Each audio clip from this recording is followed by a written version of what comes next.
Hooray! We are at peak Vince Russo bullshit, and it was all downhill from here. I'm Jarrett with a retro view of WCW Nitro from September 25th, 2000. He is now the WCW World Champion, as if that championship wasn't tossed around enough like a joint at a college party before this. Now, this is just the cherry on top of the bullshit Sunday that was his run in the company. In fact, his entire run in wrestling itself. The only reason that Vince Russo's ideas were ever any good is they were filtered through Vince McMahon and other people that were able to make them something presentable, because he was a fucking idiot, a fucking goddamn moron. And I hope his children grow up to be better people than he could ever hope to be. Fucking hell, those kids are fighting an uphill battle. I hope they never get involved in wrestling and do good things, unlike what their dad did. Also, something I've realized about the last 5.5 months of reviewing WCW, from this time period at least, if Mark Madden's mother had not been able to reproduce, we would have never gotten the worst wrestling commentator of all time, and actually would have all been spared a bunch of goddamn yelling bullshit and a bunch of goddamn crap. And Mark Madden's a terrible human being and a rotten commentator, and I wish he had never been involved in wrestling. And I think a lot of people have to agree. There's heel commentary, and then there's whatever the fuck this guy's doing. And yeah, I'm just a fan. I never got featured on TV, but you know why? It's because I was never qualified. I can do this, I can rant about this stuff, but I know when I'm not cut out for something, and Mark Madden should have realized he's not cut out for decent society, the piece of shit that he is. So no wonder he cheered on Vince Russo, who was an equal piece of shit. I did not like this episode, in case you can't tell, and it was at the Nassau Coliseum. Now, you thought the Bunkhouse Stampede 1988 pay-per-view was the worst event that they hosted from WCW. Oh no, en contraire, this was somehow worse, and that wasn't a very good event at all. Borash narrates a video package about the main event, Vince Russo versus Booker T. And my God, was that an overbooked mess. We start off with Big Vito versus Johnny the Bull. It's an I Quit stickball bat versus kendo stick match. I'm not kidding. That's what the commentators announced it as. Also, Vito's sister was at ringside, either his real-life sister or kayfabe sister. She was pretty hot, so no wonder the camera was on her. Yeah, we get everybody just running in at one point. I mean, Vito and Johnny the Bull tried to cut a fine pace and everything, but the stipulation was, you know, pretty much destroying any ability for them to do that. Reno attacks Vito, and then Vito's sister stops it, saying he quits, because Vito was up in the corner and he was getting beat up and everything, and okay, cool, whatever. That's pretty much what they did right there. Vito, I guess, would still do some stuff in WCW, but that pretty much killed off his credibility. Oh no, his family fought for him. But no, he's a you know, valiant individual. Big Vito's been one of the few highlights in WCW at this period, in this period at least. Same with Lance Storm and a few others. But fucking hell, the booking was absolute shit. Speaking of which, David Flair is driving some SUV around in the slums, kicked some guy off of some payphone. Yes, payphones still existed in 2000. Now, good luck finding them in this goddamn country, at least not, you know, in anywhere that isn't the sticks. No offense to anybody in the sticks, but I can't imagine too many payphones exist in cities. If they do, let me know in the comments, please, because none exist in my city. So, he grabs a phone book and he finds this address of the person on the tape that he, you know, that he knows fathered Stacy Keibler's baby. They are still doing this storyline, and I hate it. I hate it so much. And then Jarrett and Scott Steiner talk about the main event, and Scott yells at the crowd, and then some football player, I guess that he used to play with or something. I'm not really totally sure. And then, or some football player used to know. I'm not really too clear on that, and I don't really care because nothing against the guy. It just didn't matter to me. Then he introduces Russo, who's out with Borash. And he mentions John Rocker because, you know, the whole, if you know the John Rocker situation, you know, I'd say Google it because you'll figure it out. It would take a lot less time for you to Google it and read up on it than it would for me to explain it. Suffice to say, John Rocker wasn't exactly a very well-liked individual in New York. For good reason, to be honest. And then Booker and Sting are on the Titantron and say, hey, look behind you. Here's Goldberg. He didn't quit. What? That letter that Vince Russo read from Goldberg wasn't real. I'm shocked. This is my shocked face. Now, will Goldberg interfere in the main event? Oh, you know he will, and it will fucking be ruined. More than it already was, and that's nothing against Goldberg, but my God, that main event. So, we get a, you know, multi-man tag team battle royal for the vacant WCW Tag Team Championships. Chronic is not in this match, but enters themselves in here. They basically insert themselves to insert their dominance all over these other men. We get Hoovy and Ray, 3 count, Harris Brothers, the Nazi Harris Brothers, that is, MIA, Jindrak and O'Hare, and the Young Dragons. I wonder, Jindrak and O'Hare won, by the way. I'm not even going to try to, like, get the Drama Plus. This show's almost 20 years old. I'm sorry if you didn't want spoilers, but why are you watching a review of something from 20 years ago if you didn't want to hear spoilers and hear me rant about it? So anyway, yeah, Chronic shows up, the Harrises get tossed out, and then security handcuffs them and maces them and gets them away, and then Disco and the Disco duck. You know, the duck thing hasn't happened yet, where Scott Steiner got to whip the duck yet. I mean, that happens pretty soon. Fairly certain that'll actually happen on the Thunder episode that I'm supposed to watch after this, which I'll watch at some point. And then Conan chases them away. The bell rings early. I guess Ray was tossed out earlier, or Hoovy was tossed out earlier, or something, because basically it was down to one guy against Jindrak and O'Hare, and then they get tossed out, so Jindrak and O'Hare win the tag titles. Which isn't the worst thing in the world, because at least they're trying to do something with it, and they're trying to give the tag titles to somebody credible, and then DDP and Nash would beat them as the insiders. Do you get it? They're inside the company. Do you get it? Insiders, they have the inside track on how to get championships. It's meta commentary, except it totally fucking isn't.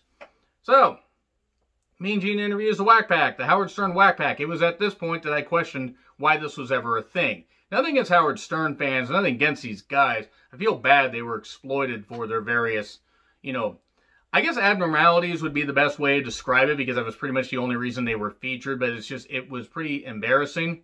Pretty goddamn embarrassing, pretty goddamn stupid, and didn't lend anything. And, yeah, Pamela Paulstock, I believe is how it said, was Pamela Paulstock, whatever. The blonde with the, basically the giant boobs. That's why people stared at her.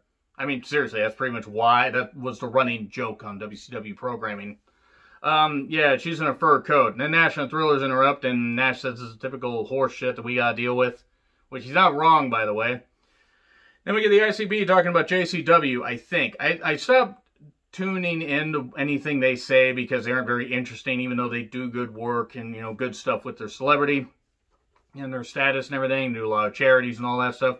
Mike Awesome versus ICP. So the bus is back and cleaned up. It's a hardcore match. Violent J gets thrown through a table off of the hood of the bus. And then Shaggy 2 Dope gets awesome bombed onto the roof.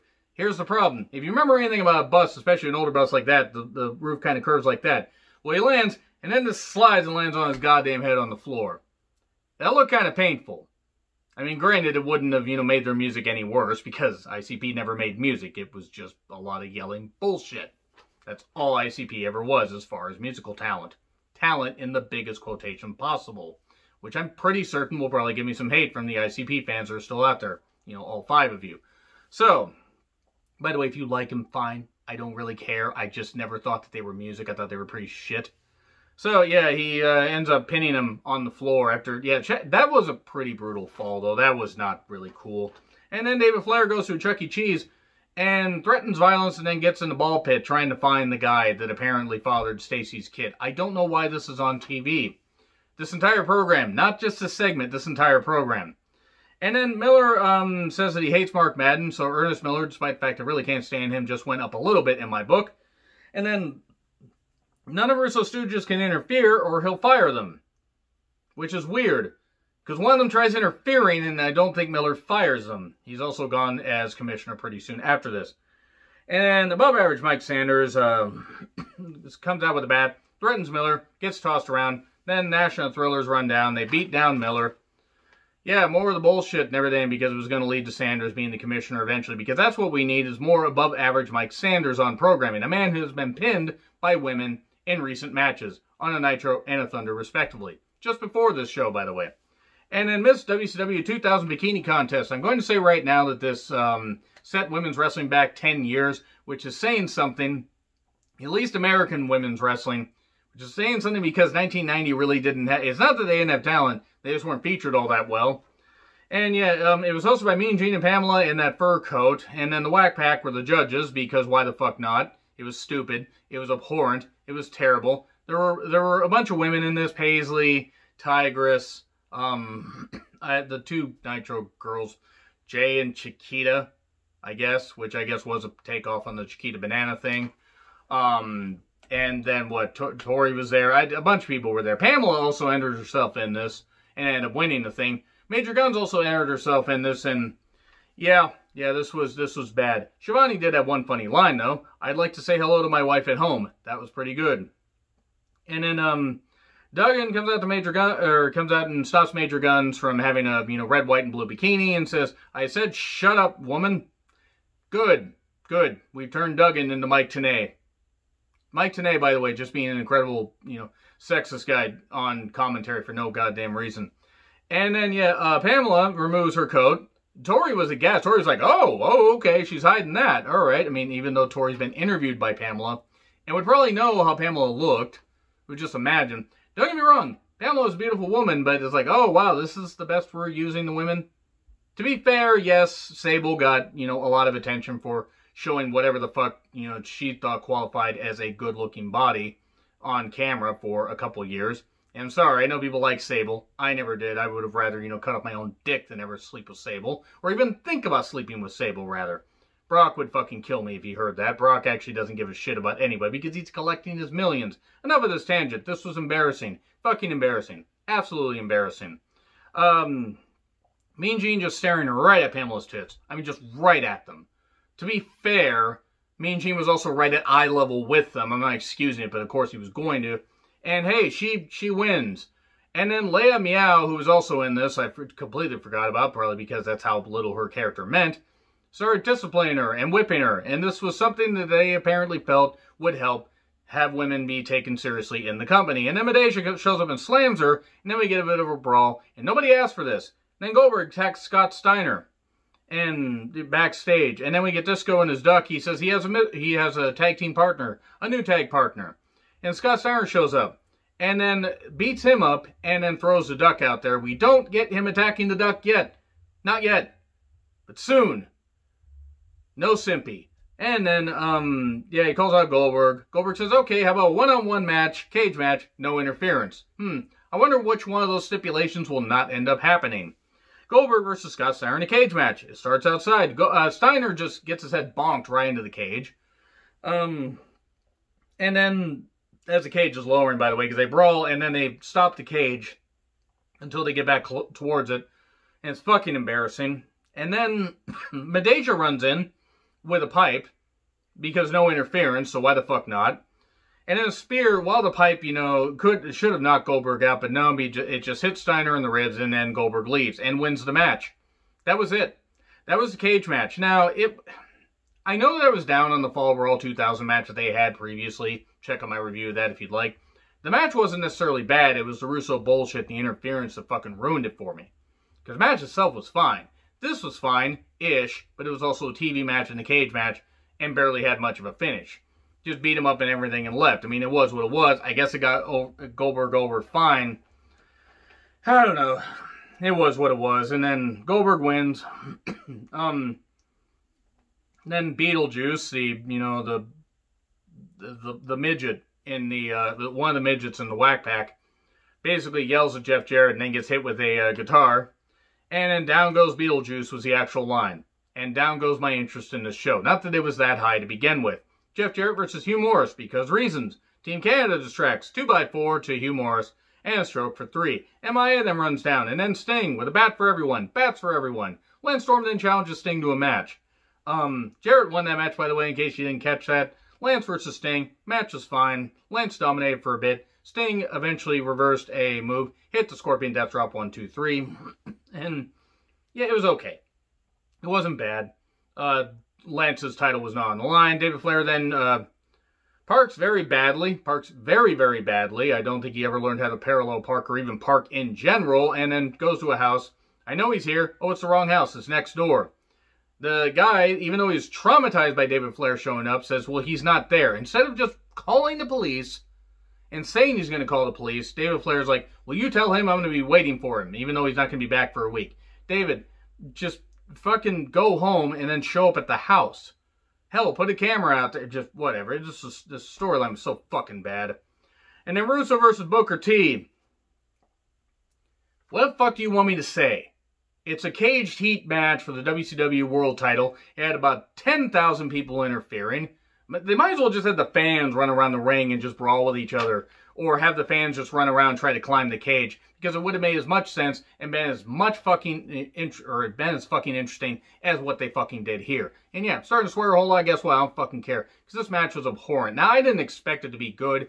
When you do a authority figure, not that Russo ever knew anything about authority, and Booker T, you know, an actual wrestler, a legit wrestler who apparently hates his own kind now, if you know what I mean. If you know, you know. And he, you know, it wasn't going to be much of a match. It was going to be more of an angle. Russo was going to have to cheat with weapons and stuff like that. But MIA, Mike Awesome, and various others are around the ring. And then Sting repels from the ceiling and stops Russo, knocks him off a ladder and everything. I can't imagine it would have damaged Russo's head because he didn't have a brain in his skull. So I don't know how he ever got a concussion. And then Luger shows up. Luger, who had not been seen on television for a little bit, shows up with a pipe and helps out Vince Russo. Despite the fact that Russo has run down Lex. And Russo had taken Liz away from Luger for a while. Remember that? Remember that storyline? Because that wasn't that long ago. What, 3 months, maybe? I don't even know if it was that much. That's what they were doing, though. They were doing this kind of storyline. Maybe it's 4 months, but still. Not that much time had passed, and Luger suddenly helping out Russo. And Luger had you know, a bit of a vacation, probably, because he needed to help, you know, hasten Liz to her death, and he did. He fucking did, and he never fucking paid for it, and I hate Luger because of it. And Ric Flair suddenly shows up as an EMT and attacks Russo, because we just have to have this storyline continue to go. And then Natural Born Thrillers show up, and it's a brawl, and then Goldberg's here, Scott's here. Scott, no interfere. None of your stooges can interfere. Wait, suddenly, Scott Steiner's here. Now, granted, Miller may have been laid out, so he may not have been able to see it, but still, he should fire Scott Steiner on the spot on Thunder. But since I don't remember what the fuck happened, I'm going to have to watch that because this episode may have fucking broken me. And then, as Booker's about to leave, he could have left before this, but no, he had to do this planned spot. They had less than a minute to do it. Goldberg gets in the ring. Russo's kind of running around. Goldberg spears him as Booker's walking through the door. And now, I haven't done this in a while, but I need to rip up this stuff. This is what should have happened to the birth certificate of Vince Russo, by the way, and Mark Madden. This is fucking embarrassing. So fucking embarrassing. So, you know what? Fuck it. Here. There. That's how embarrassing it was. I haven't ripped this up goddamn enough. Here. I haven't done this shit. This was abhorrent. And here's why it was abhorrent. The WCW Championship at this point didn't really mean much of anything. And yes, Vince McMahon made himself champion at, you know, on a SmackDown, like, I think, what was it? It was about a year before this. But it was also an angle, and they ended up making a new champion out of it. Triple H won the six-pack challenge, and it was what it was. WWE could have made a bunch of bad decisions in '99, continuing the show after Owen Hart's death, no less. First of all, I resent your tone. Somebody should have slapped Vince for that. But this was worse because Vince Russo was a character nobody liked. Nobody fucking liked. And WCW at this point was in the fucking toilet, and it just would not die. Even though this is pretty much what killed the goddamn company. You can say the merger did, but stuff like this is what fucking killed it. It was fucking atrocious. Anyway, agree, disagree with what I said. Like, share, subscribe. Twitter handle in the description. I'm Jarrett. I'll see you soon.